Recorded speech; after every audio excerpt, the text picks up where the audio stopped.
শেষ পর্যন্ত আনচেলত্তি যাচ্ছেন ব্রাজিলে, উচ্ছ্বাস ব্রাজিল ফুটবল ভক্তদের।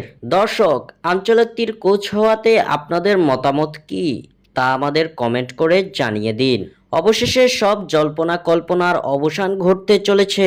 রিয়াল মাদ্রিদের কোচ কার্লো আনচেলত্তি আর ক্লাবের সঙ্গে থাকছেন না। মৌসুম শেষ হওয়ার আগেই হয়তো চূড়ান্ত ঘোষণা চলে আসবে। গেল এক সপ্তাহে অনেক আলোচনা সমালোচনার পর বিশ্বস্ত সংবাদ মাধ্যম দ্য অ্যাথলেটিক জানিয়েছে, আনচেলত্তি এবং রিয়াল মাদ্রিদ দুই পক্ষই মৌখিকভাবে আলাদা হওয়ার সিদ্ধান্তে পৌঁছে গেছে। ব্রাজিলের সঙ্গে আনচেলত্তির চুক্তির পথে মূল বাধা ছিল রিয়াল প্রেসিডেন্ট ফ্লোরেন্তিনো পেরেজের কঠোর অবস্থান।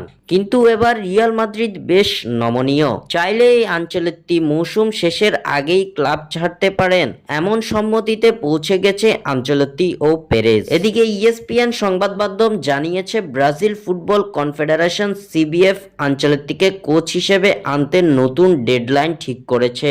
নতুন কোচের নাম ঘোষণা করার জন্য আগামী ২৬ মে পর্যন্ত সময় নিয়েছে ব্রাজিল ফুটবলের সর্বোচ্চ নিয়ন্ত্রণ সংস্থা। অর্থাৎ আগামী ২৬ মে ঘোষণা করা হবে ব্রাজিলের নতুন কোচের নাম। কারণ জুনের শুরুতে বিশ্বকাপ বাছাই পর্বে ইকুয়েডর ও প্যারাগুয়ের বিপক্ষে ম্যাচ খেলতে হবে ব্রাজিলকে।